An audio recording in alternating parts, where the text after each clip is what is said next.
Feito a cidade. Agora é oficial, né? Agora é oficial.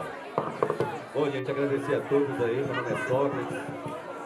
Faço parte do coletivo também Via Incluso. Do NIP, né? Que é o Núcleo de Inteligência Periférica, que foi colocado, trazido de dentro do Via Incluso. A gente vê nessa necessidade para ali trazer a diversão, a cultura, a arte, trazer também discussão. O que é quando se fala de pichação ou de grafite, eu já fiz muita pichação. Nos anos 70 a gente fazia contra a ditadura, éramos presos, era bem mais duro que a luta de hoje, inclusive, que a gente era torturado. E o tema era da ditadura, a gente pichava às vezes 200 muros na mesma noite com o mesmo tema. Porque era a nossa mídia livre, era o único espaço que nós tínhamos para expressar o que a gente estava pensando. Juntávamos 50, 70 pessoas para fazer isso. Quando a gente apaga a memória, na verdade o que está se fazendo é reconstruir uma narrativa. Por isso a grande ressignificação no direito à cidade é a gente se ver como parte de um todo, não como uma gente que pode viver à parte. E se nós olharmos isso, essa ideia de viver à parte, ela está presente inclusive nas periferias. Talvez até sobretudo. Portanto, quando nós conseguirmos entender esse significado e construirmos um outro modelo em novas relações econômicas, inclusive, a partir do compartilhamento, a partir da colaboração, a gente vai conseguir encontrar um significado para a nossa vida, que significa entrar na felicidade. A gente estava conversando um pouco antes com o povo totonaca, eles dizem o seguinte: a felicidade só acontece quando a pessoa encontra o seu verdadeiro dom, quando ela realiza a sua vocação. E a educação é feita para disciplinar o nosso dom e para subtrair o nosso dom. Por isso a educação totonaca é uma educação livre, em que a criança percorre uma série de experiências para perceber qual é o seu verdadeiro dom. Lembrando o poema de um grande poeta brasileiro, que merece ser sempre lembrado, o Carlos Drummond de Andrade, no poema A Rosa do Povo, escrito logo depois da Segunda Guerra Mundial, ele dizia o seguinte: são tão fortes as coisas, mas eu não sou as coisas, e me revolto. Por isso também a gente tem que entender que a descoberta desse sentido do bem viver, a descoberta da nossa ancestralidade, representa, sobretudo, um ato de revolta. E nós temos que nos revoltar, ainda mais nos tempos de hoje, desse temerário que está fazendo com que a sociedade regrida ainda mais. E a gente está permitindo que isso ocorra. Obrigado, Célio. Não vou nem fazer nenhuma consideração, já transmiti a palavra para a educadora Patrícia Pagu para fazer suas considerações aí em 10 minutos. Boa tarde, gente. Gente, vamos... Meu nome é Patrícia, eu sou educadora, né, no Rio de Janeiro, e eu gostaria de começar a minha fala com uma frase da Imperatriz Leopoldinense, Escola de Samba do Rio de Janeiro: liberdade, liberdade, abram asas sobre nós, e que a voz da igualdade seja sempre a nossa voz. Pedi primeiramente liberdade para o Rafael Braga, morador do Grotão, no Complexo do Alemão e da Vila Cruzeiro, porque o Grotão fica ali entre os dois, e denunciar aqui também que desde o dia 2 de março houve uma ostensiva repressão policial dentro desses dois complexos e dentro de toda a zona da Leopoldina, no Rio de Janeiro, para que o grito do Xingu não fosse para o maior palco do maior espetáculo da terra, que é a Marquês de Sapucaí, que foi o samba enredo da Imperatriz Leopoldinense e que foi duramente criticado pela grande mídia, pelos empresários, e houve inclusive uma lei que queria proibir esse samba de ir para a avenida. Então quem tiver interesse, depois procurar sobre esse enredo e saber o porquê que o grito do Xingu não pôde descer o morro, quer dizer, desceu porque a resistência daquela comunidade existe, para poder ir para Marquês de Sapucaí. Isso é só para poder fazer uma denúncia. Eu vou começar aqui a minha fala sobre o que é o direito à cidade e como é esse processo no Rio de Janeiro, desde o século retrasado até hoje. Eu não vou contar uma história não, tá, gente? Eu só vou falar que o processo de direito à cidade é feito para poucos, que também acaba não sendo um direito à cidade, porque é uma cidade tolhida de ir e vir, né? Tanto quem mora nas favelas como quem mora nas áreas abastardas, eles não têm a locomoção conforme deveria ser.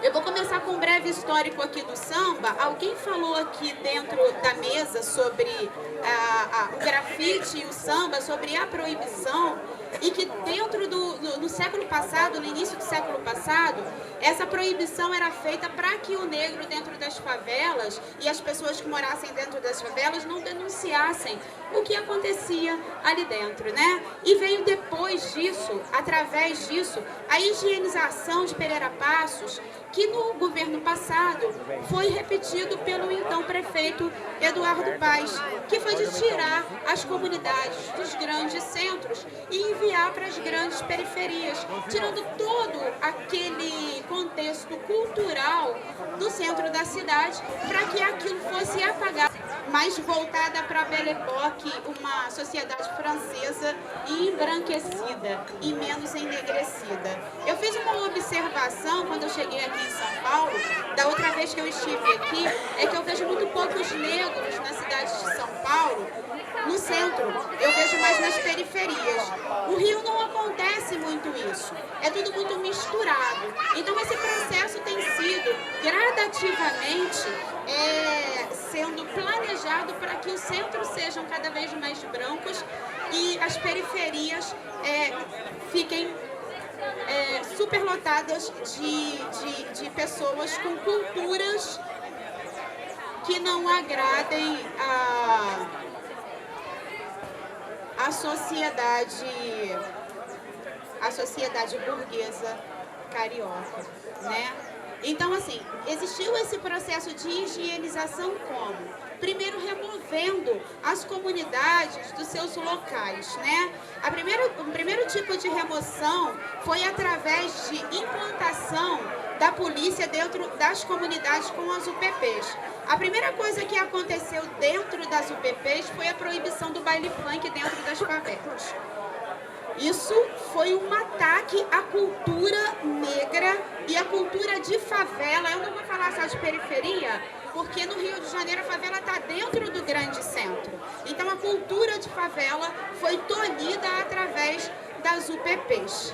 Então, aquela manifestação cultural das favelas acabou sendo duramente atacada. O funk ele foi capitalizado e levado para as boates da Zona Sul, para os centros, ou então através dos funks proibidos, que existem há muito tempo no Rio de Janeiro, que são letras que a gente tem que prestar muito atenção para poder saber o que a favela pensa e que é proibida por lei de serem cantadas dentro da favela. Então aquele samba lá do início do século passado que era proibido, que a polícia batia e arrochava, ainda existe através de baile funk. Né? Tem até uma música comercial muito famosa, baile de favela. O baile de favela é totalmente diferente do baile que é comercial, capitalizado, né? Você vai para uma boate e você escuta o funk, dança até o chão e você acha que é aquilo. Baile de favela é outra coisa.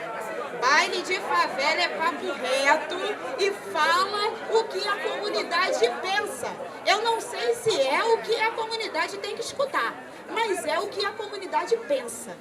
Eu, como educadora, eu costumo trabalhar funk proibido, mas em determinadas instituições fica complicado, né? Porque as instituições, elas têm as suas políticas e eu não posso também ficar infringindo as regras dentro da instituição. Mas como eu também trabalho na rua, num tapete desescolarizado, aí eu posso levar o baile de favela para a gente saber o que essas pessoas dentro dos territórios pensam. E conseguir traduzir, porque eu não entendo, eu não moro dentro desse território. Para mim é uma incógnita esse pensamento. Eu quero entender, até para poder interagir e fazer uma ponte dentro da cidade para que todo mundo possa conversar de igual para igual. Então eu quero entender o que essa favela fala, né? E esse funk, ele é proibido a grande maioria das pessoas, aqui em São Paulo, por exemplo, eu acredito que 1 ou 2 pessoas conheçam essa realidade dos bailes funks dentro das favelas, né? Agora, a grande maioria não conhece. Então você vê Valesca Popozuda, que é uma grande estrela do funk carioca, ela tem 2 versões da mesma música: o baile de favela e o baile comercial. Aí você vê ela lá toda produzida cantando para as câmeras, mas na favela é diferente. Porque na favela é papo reto. Porque ninguém lá quer conversa que não faça parte da sua realidade. Então, por exemplo, uma prática de pedofilia que acontece dentro da favela, dentro desse território, é denunciado dentro dessa música. E é o recado que está sendo dado e que ninguém escuta, porque esse recado é proibido. Por que será? Por que será? A questão do tráfico de drogas, ele é falado dentro desse funk proibido, mas ninguém escuta. Por que será? Será que querem escutar o que tem para ser dito?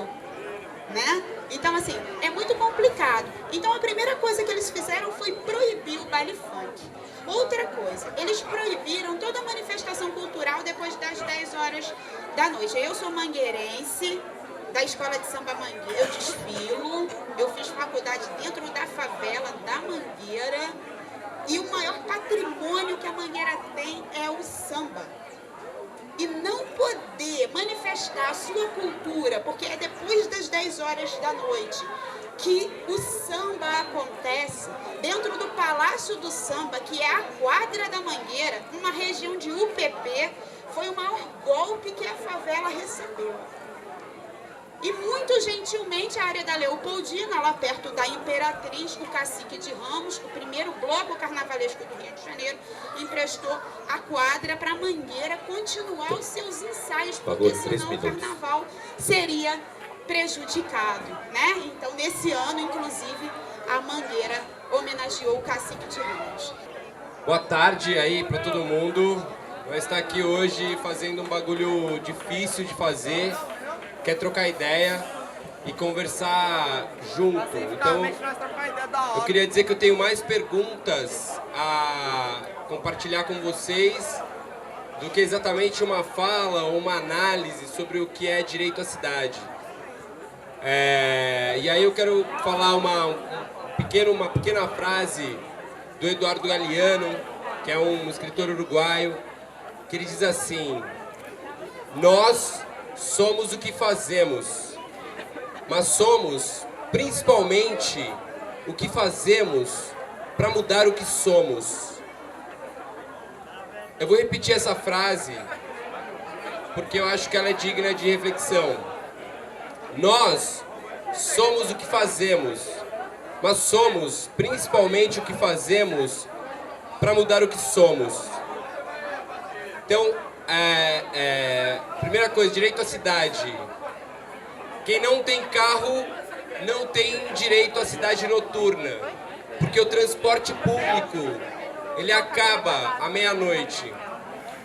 Isso significa que você não pode transitar durante a noite. A noite são os lugares em que existem os roubos e as coisas sombrias, mas você não pode participar disso. Então essa é a primeira coisa, assim, a gente ainda vive numa cidade em que a gente não pode transitar à noite. Para isso você precisa ter um carro. Então pensa, se você precisa ter um carro, tem uma indústria do automóvel por trás do seu direito à cidade, certo? Outra coisa, direito à cidade são 2 homens andando de mão dadas na rua. Todo mundo aqui topa isso? A gente aceita essa onda? Qual que é o nosso problema diante disso? Direito à cidade são duas pessoas do mesmo sexo se beijando em praça pública, sem nenhum medo, sem nenhum temor. Alô? Ih, estão me boicotando, cara.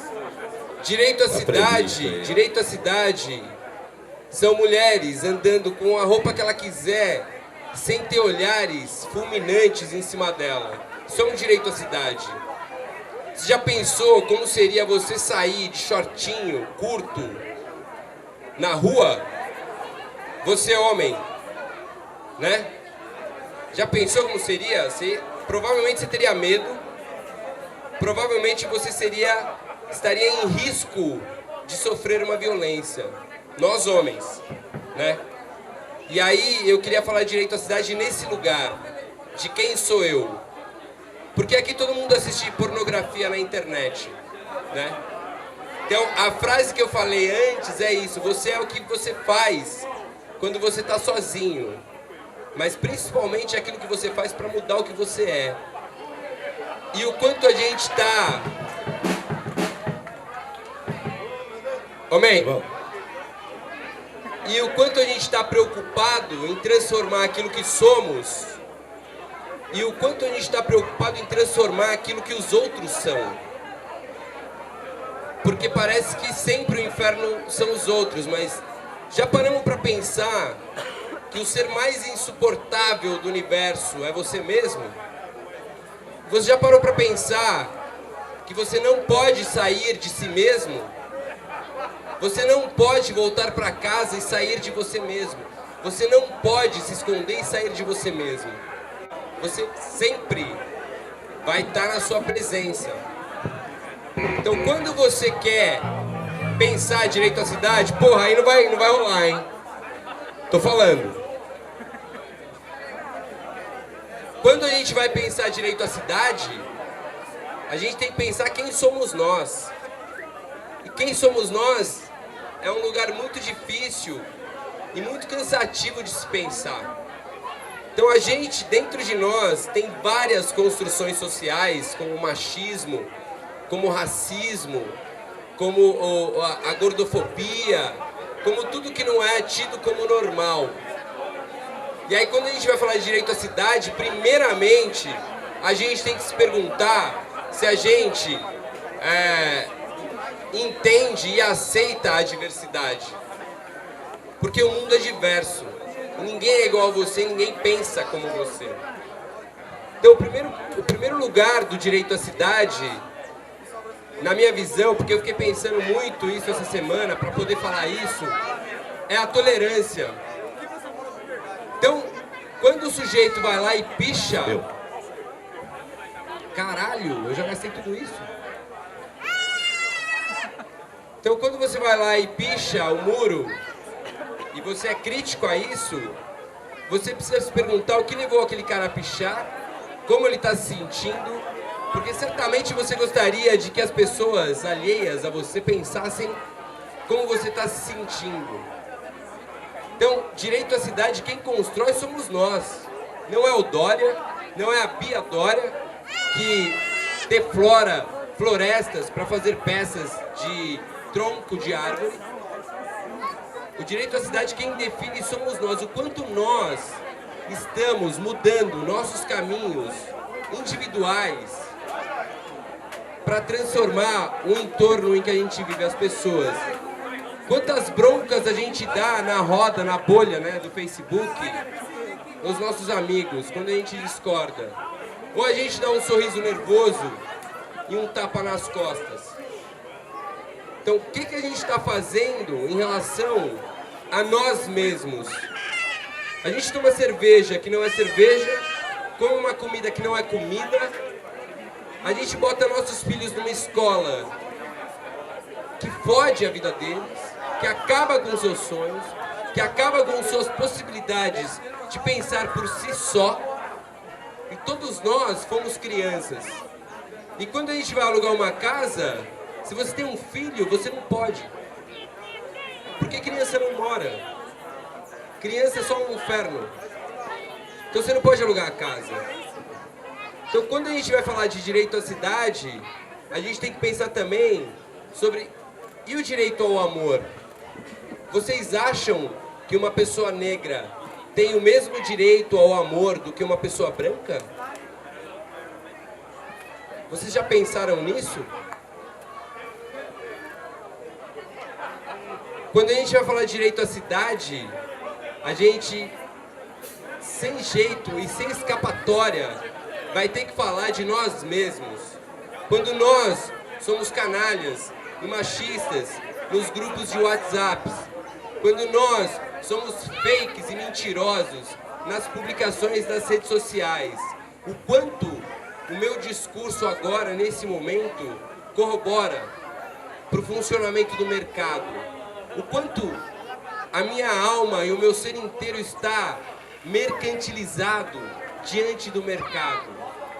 A pergunta que eu fiz quando o picho vira mercado é porque qualquer coisa vai virar mercado.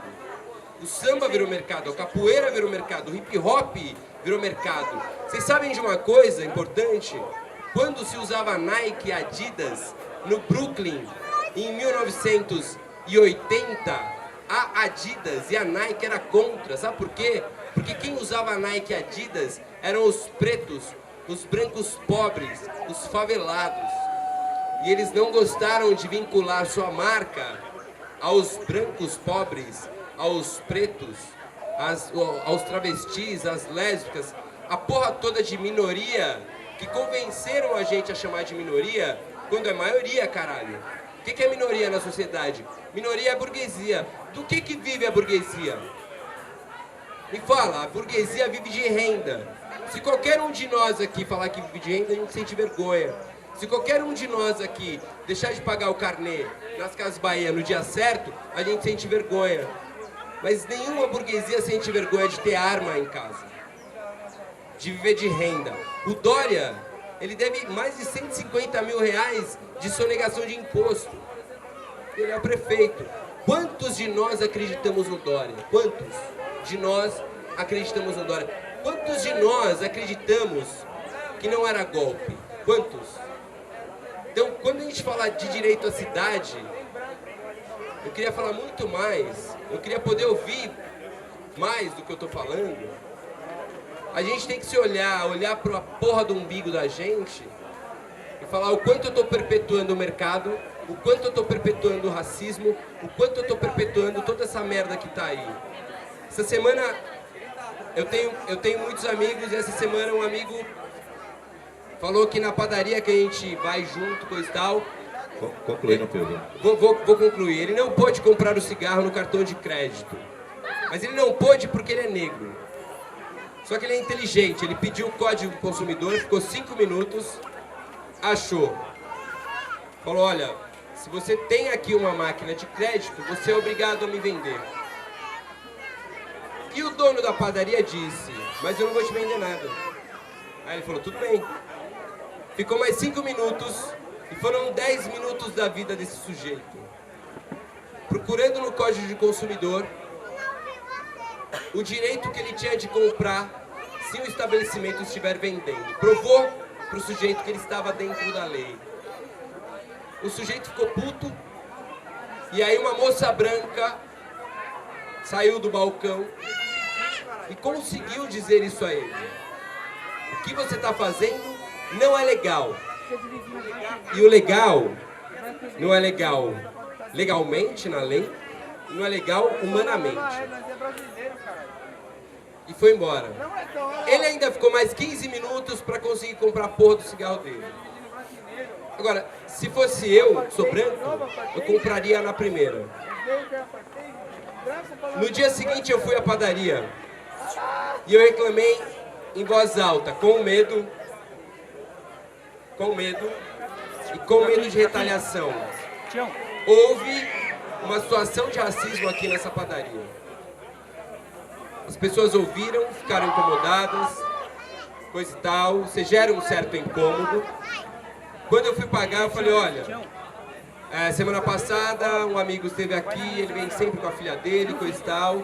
foi hostilizado, foi racismo, ela tentou desconversar, ficou sem graça, e eu disse, olha, você acha uma situação péssima? Eu acho muito mais. Espero que não se repita. Vai se repetir. Vai se repetir. Mas a gente precisa perder o medo. E aí eu vou finalizar de verdade contando uma historinha de novo do escritor que eu mais gosto, que é o Eduardo Galeano, que é um escritor uruguaio. E ele conta que na Bolívia, em 1952, diante da ditadura, 5 mulheres fizeram uma reunião e decidiram uma greve de fome. E essas 5 mulheres, as 5 devia ter mais ou menos uns 20 filhos. E elas desceram da montanha para La Paz, onde é a capital da cidade da Bolívia, e iniciaram uma greve de fome. 3 dias depois, a mídia noticiava o seguinte: hahaha, essas mulheres acham que vão fazer a revolução. 5 dias depois, o padre mais respeitado da cidade aderiu à greve. 10 dias depois eram 2.000 pessoas. 20 dias depois eram mais de 50.000. E essas 5 mulheres, elas acabaram com a ditadura na Bolívia em 1952. Então assim, tá legal. A gente reclama pra caralho. Mas a gente precisa se rever, e se rever é difícil. E aí eu ia terminar com um poema que eu esqueci, mas eu vou falar outro. E aí eu termino de verdade. Eu vou falar um poema de uma mulher chamada Clarice Lispector, brasileira, pernambucana, mulher estranha com cara de passarinho. E ela fez um poema longo que eu vou falar um fragmento, que é assim: e depois de uma tarde inteira de quem sou eu, eis que eu acordo à 1 da manhã. Simplesmente isso. Eu me acordo alegre, calma, plenitude sem fulminação. Simplesmente isso. Eu sou eu, você é você. É lindo e vai durar. Eu não sei o que eu vou fazer em seguida, mas por enquanto, olha pra mim e me ama. Não, olha pra tu e te amas. É o que está certo. A gente precisa se amar primeiro pra chegar na pretensão de querer amar o outro.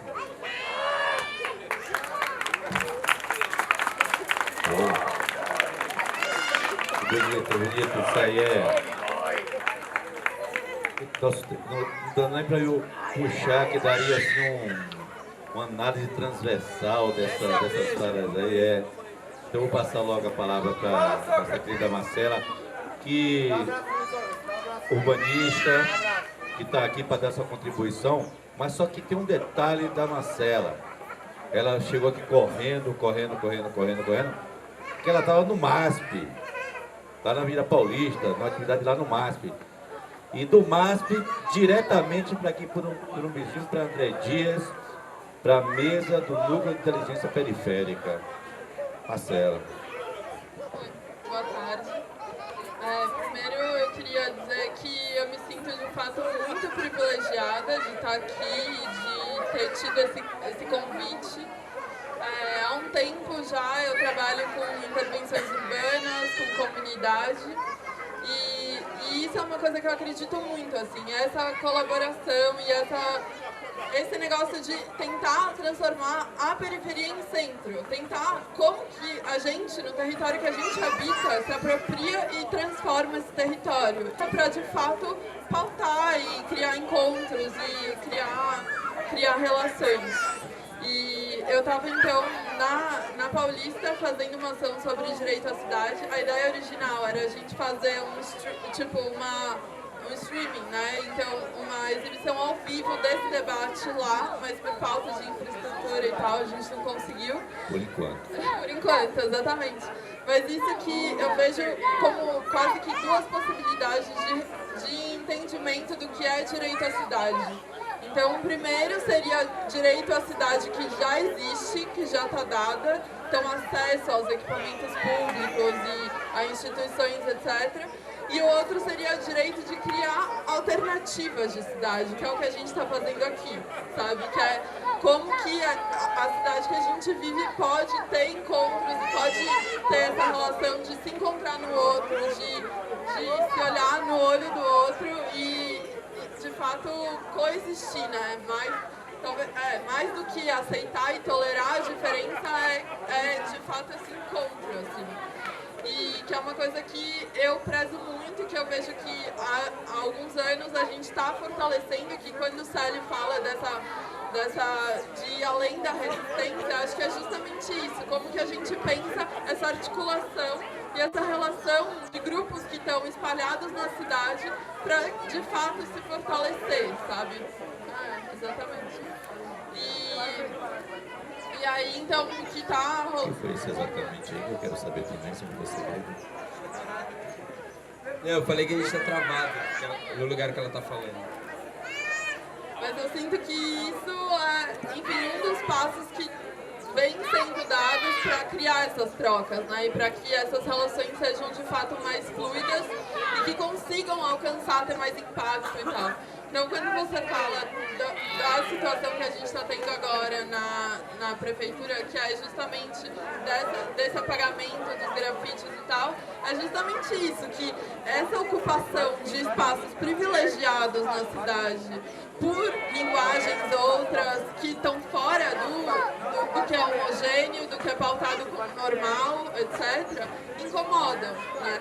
Então, acho que está mais do que na hora todos os grupos, nós, que somos, por enquanto, resistência, nos articularmos para ocupar esses espaços cada vez mais, assim, e se colocar de uma maneira visível, sabe? Colocar as pautas, porque, de certa forma, se você pensar que o aparelho estatal, ele está fechado, a gente precisa, então, justamente criar movimentos que cutuquem, que transgridam e que abram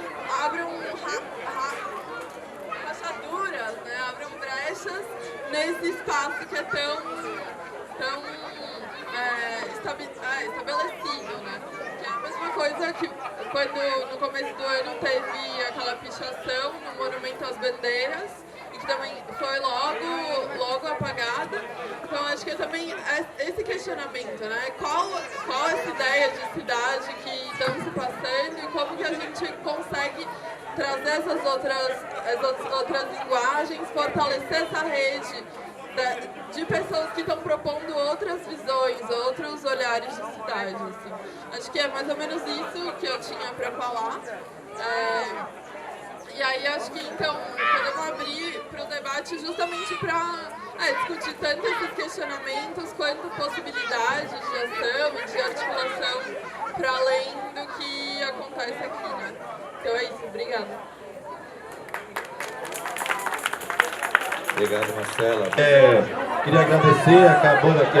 Queria fechar com uma frase. Fechar com uma frase do meu conterrâneo Caetano Veloso, que diz assim: é incrível a força que as coisas têm quando elas precisam acontecer. Obrigado, gente. É isso aí, Sócrates! Zona Bienal Cultural Favela Dança!